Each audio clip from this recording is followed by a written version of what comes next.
Assalamualaikum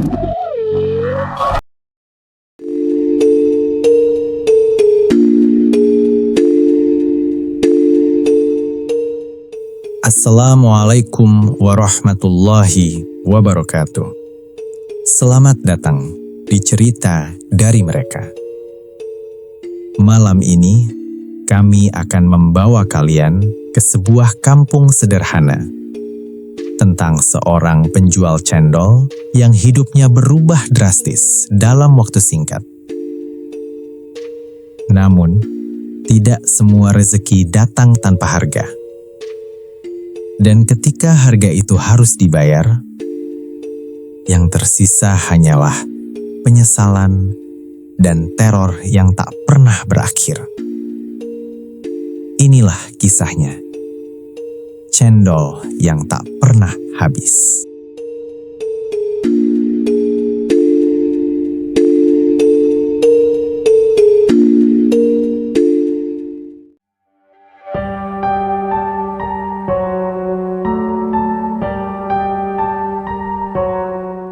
Di kampung kami, hidup berjalan pelan. Orang-orang saling kenal, dan kabar sekecil apapun bisa menyebar lebih cepat dari angin sore. Di ujung gang sempit yang berdebu, ada rumah sederhana milik Pak Edi. Pak Edi adalah seorang penjual cendol keliling. Setiap pagi, sekitar pukul 9, ia akan keluar dari rumahnya dengan gerobak tua berwarna hijau kusam. Roda gerobaknya sering berbunyi krek, krek saat melewati jalan berbatu. Aku sering melihatnya.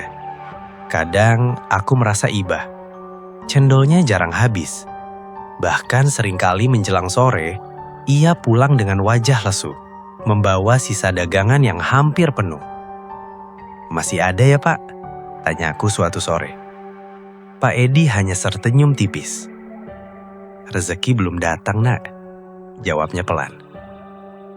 "Beli 2, Pak, tapi jangan pakai santan," ujarku pelan. "Makasih, Nak." Istrinya, Bu Sari, juga sering terlihat duduk di teras dengan wajah cemas. Mereka punya 2 anak kecil yang kurus, sering bermain tanpa alas kaki di halaman. Kadang terdengar suara mereka bertanya, "Bu, hari ini makan apa?" Itu yang paling menyakitkan. Hari-hari mereka seperti itu terus. Sampai suatu waktu, semuanya berubah. Awalnya hanya kabar kecil. "Cendol Pak Edi enak banget sekarang." Lalu jadi lebih ramai. Katanya beda rasanya, lebih gurih, lebih segar. Aku pikir itu hanya kebetulan. Tapi kemudian, aku melihat sendiri. Pagi itu aku keluar rumah dan terkejut melihat antrian di depan gerobak Pak Edi. Antrian yang sebelumnya tak pernah ada. Orang-orang berdiri sambil membawa uang, bahkan ada yang datang dari luar kampung. Aku mendekat. "Loh, rame banget sekarang, Pak." Pak Edi tersenyum, tapi entah kenapa senyum itu terasa berbeda, lebih lebar, lebih dingin. "Alhamdulillah, sekarang laris," katanya. Sejak hari itu, cendolnya selalu habis. Bahkan baru keluar saja langsung habis. Perubahan itu terlalu cepat. Dalam waktu kurang dari 1 bulan, hidup Pak Edi berubah drastis. Rumahnya mulai diperbaiki. Anak-anaknya mulai memakai baju baru. Bu Sari terlihat lebih ceria. Semua orang awalnya ikut senang, termasuk aku. Tapi tidak semua orang berpikir sama. Di warung kopi, mulai terdengar bisik-bisik. "Gak wajar itu. Dulu gak laku sama sekali. Sekarang malah orang dari luar kampung nyari." Aku mencoba mengabaikannya. Tapi semakin hari, bisikan itu makin sering terdengar. Dan semakin menyeramkan. Suatu malam, Pak Darto tetangga kami berkata dengan suara pelan, "Aku curiga, itu bukan rezeki biasa." Aku menatapnya. "Maksudnya?" Pak Darto mencondongkan tubuh berbisik pelan, "Pesugihan." Aku tertawa kecil. Masa sih? Zaman sekarang gitu loh. Tapi Pak Darto tidak tertawa. Wajahnya serius. Kalau bukan pesugihan, gak mungkin secepat itu. Nanti kita lihat, begituan itu ada apesnya, Mas. Lihat nanti, dari keluarga itu pasti ada yang meninggal, jadi tumbalnya. Aku mulai merasa tidak nyaman. Sejak saat itu, aku mulai memperhatikan. Ada sesuatu yang aneh. Pak Edi jadi jarang berinteraksi. Kalau bicara, matanya jarang menatap langsung. Dan yang paling aneh, malam-malam tertentu terdengar suara sesuatu yang ganjil dari rumahnya. Suara seperti seekor binatang melata berjalan. Kadang terdengar pelan, kadang seperti sesuatu yang diseret-seret, kadang seperti sesuatu yang berat. Semua itu aku mencoba mengabaikannya, dan aku tak mau ambil pusing dengan kehidupan orang lain.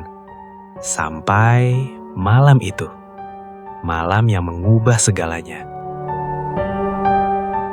Di kampung kami, saat itu masih banyak yang menggunakan sumur timba, termasuk keluarga Pak Edi. Sumurnya berada di samping rumah, agak tertutup oleh dinding setengah jadi dan pohon pisang yang rimbun. Malam itu sekitar pukul 3 dini hari. Udara dingin menusuk. Pak Darto terbangun karena ingin mengambil air untuk wudhu sholat tahajud. Ia berjalan pelan keluar rumah sambil membawa ember. Suasana sangat sunyi. Hanya suara jangkrik dan angin pelan. Saat sampai di dekat sumur, ia berhenti. Ketika ia hendak menimba air, karena mendengar ada suara bergemerisik, dan dia melihat ke atas kerekan timba. Dia melihat sesuatu yang bergerak. Pak Darto mengira itu hanya tikus. Tapi dia melihat itu bukan tikus. Tapi itu sesuatu yang sangat besar. Ia mendekat dan memastikan. Dan saat itulah, ia melihatnya dengan jelas. Seekor ular. Bukan ular biasa. Ular itu sangat besar. Tubuhnya hitam mengkilap. Lebarnya hampir sebesar paha orang dewasa. Ular itu sedang merayap. Tubuhnya melingkar di kerekan timba. Dan perlahan masuk ke dalam rumah Pak Edi melalui atap gentengnya. Pak Darto membeku. Nafasnya tertahan. Ia tidak berani bergerak. Ular itu bergerak perlahan, seperti sudah terbiasa. Seolah itu bukan pertama kalinya. Setelah ular itu menghilang ke dalam rumah, Pak Darto langsung berlari. Ia membangunkan warga. "Bangun, bangun, ada ular besar." Orang-orang keluar rumah. Lampu dinyalakan. Suasana langsung heboh. Kami semua berkumpul di depan rumah Pak Edi. Aku juga datang. "Di mana?" tanya seseorang. Pak Darto menunjuk. "Masuk ke dalam rumah itu." "Masuk ke rumah Pak Edi?" tanyaku setengah tak percaya. "Iya, aku lihat dengan mata kepalaku sendiri," Pak Darto menjawab. Kami semua saling pandang. Tak ada yang berani mendekat ke rumah Pak Edi. Beberapa orang akhirnya memberanikan diri. Mereka membawa senter dan kayu. Pintu rumah Pak Edi diketuk keras. "Pak Edi! Pak Edi!" Tidak ada jawaban. Ketukan makin keras. Akhirnya, pintu terbuka pelan. Pak Edi berdiri di sana. Wajahnya pucat. "Kenapa?" tanyanya pelan. Pak Darto langsung menunjuk. "Tadi ada ular masuk ke rumahmu." Pak Edi terdiam beberapa detik. Lalu, ia tersenyum. Senyum yang membuat bulu kuduku berdiri. Mungkin Pak Darto salah lihat, katanya sambil menguap. Kami semua tidak percaya. Karena jawaban Pak Edi seperti tak percaya dengan perkataan Pak Darto. Beberapa orang merangsek masuk ke dalam rumah. Aku ikut, tapi di dalam tidak ada apa-apa. Tidak ada ular, tidak ada jejak. Tapi ada bau aneh, bau amis, seperti darah. Aku menoleh ke arah dapur. Ada beberapa ember besar tertutup kain, dan dari sana bau itu berasal. Aku tidak berani mendekat. Malam itu berakhir dengan kegelisahan. Tidak ada yang menemukan ular, tapi semua orang tahu sesuatu tidak beres. Sejak malam itu, kampung kami tidak pernah sama lagi. Setelah kejadian itu, kabar tentang ular menyebar ke seluruh kampung. Orang-orang mulai menjauh dari Pak Edi. Tapi anehnya, pembeli cendol itu tetap banyak, bahkan semakin banyak. Seolah-olah orang luar kampung tidak tahu apa yang terjadi. Suatu malam ketika aku ronda bersama Pak Darto. "Mas, aku mau intip. Lagi ngapain sih ular raksasa itu di rumah Pak Edi?" "Jangan, Pak. Itu berbahaya. Bisa-bisa nyawa kita melayang." Tapi Pak Darto tak menghiraukan perkataanku tadi. Dia terus pergi, entah kemana. Tak berapa lama kemudian, aku mendengar seseorang berteriak sangat keras sekali. Aku berlari mencari asal suara, dan aku menemukan tubuh Pak Darto yang membiru, dan dia meninggal dunia. Sejak saat itu, perubahan mulai terlihat di rumah Pak Edi. Bu Sari jarang sekali terlihat. Menurut bisik-bisik tetanggaku, Bu Sari sekarang sakit-sakitan. Sebagai tetangga, aku dan istriku menjenguk. "Ibu sakit apa?" "Awalnya hanya demam, tapi kok makin parah," katanya. Aku lihat tubuhnya kurus, wajahnya pucat, matanya terlihat kosong. "Sudah ke dokter, Bu?" tanyaku. Ia hanya tersenyum lemah.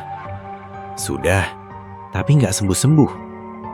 Ia menatapku lama, lalu berkata pelan, "Kalau rezeki datang terlalu cepat, biasanya ada yang harus dibayar." Kasihan sekali Pak Darto, karena ketahuan mengintip. "Ibu, jangan sembarangan kalau bicara," tegur keras Pak Edi. Aku abaikan semua perkataan mereka, tapi aku merinding juga mendengarnya. Pak Edi juga mulai berubah. Ia semakin pendiam dan sering terlihat keluar rumah tengah malam. Beberapa orang bilang ia pergi ke suatu tempat, mungkin ke dukunnya. Suatu malam, aku mendengar suara lagi dari arah rumahnya.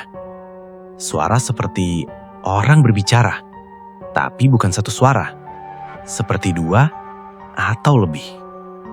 Aku mencoba mengintip dari jendela, dan saat itu aku melihat bayangan panjang melata di lantai rumahnya. Beberapa hari kemudian, Bu Sari meninggal dunia. Tidak ada yang benar-benar terkejut, seolah semua sudah menduga. Aku sekarang jadi percaya dengan perkataan Pak Darto. Pemakamannya berlangsung cepat. Pak Edi tidak menangis. Itu yang paling aneh. Ia hanya berdiri diam, dengan wajah kosong. Sejak saat itu, cendol Pak Edi mulai ditinggalkan pelanggannya satu persatu. Dan akhirnya, tak ada yang beli. Rumahnya sekarang terasa semakin menyeramkan. Beberapa minggu setelah kematian Bu Sari, terjadi sesuatu yang tidak pernah kami lupakan. Malam itu, angin bertiup kencang, langit gelap, awan bergerak cepat.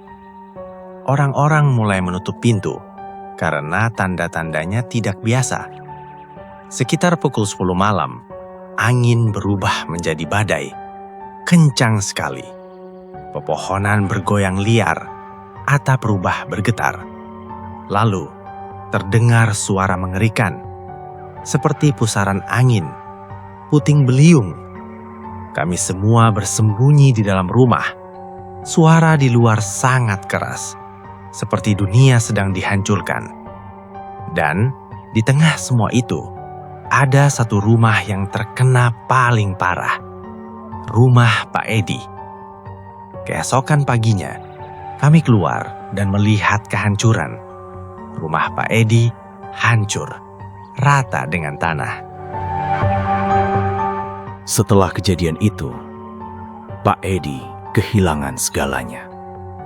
Tidak ada lagi cendol. Tidak ada lagi rumah. Ia hidup sendirian. Miskin. Lebih miskin dari sebelumnya. Ia masih tinggal di kampung, tapi tidak ada yang berani mendekat. Suatu hari, aku melihatnya duduk di tepi kali, menatap kosong ke depan, seperti berbicara dengan sesuatu. Aku mendengar ia berkata, "Maaf, aku gak kuat lagi." Pak Edi nampaknya sekarang sudah seperti orang yang tak waras. Dia hanya mondar-mandir di atas puing-puing rumahnya. Dan dia selalu mengucapkan kata-kata yang sama. Banyak orang yang sering melihat ular besar itu melata di atas kerekan timba. Dan sampai sekarang, kadang di malam hari, masih terdengar suara sesuatu yang merayap, mencari tumbal berikutnya.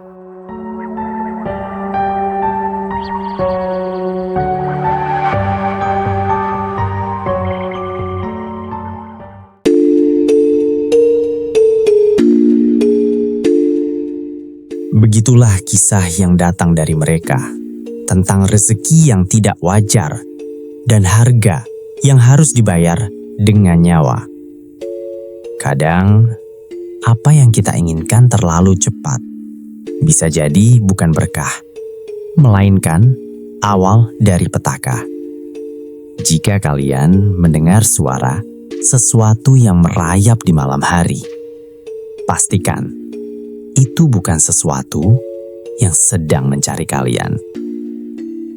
Terima kasih sudah mendengarkan cerita dari mereka. Jangan lupa subscribe, like, dan bagikan. Karena semakin banyak yang mendengar, semakin banyak yang tahu bahwa mereka benar-benar ada. Wassalamualaikum warahmatullahi wabarakatuh.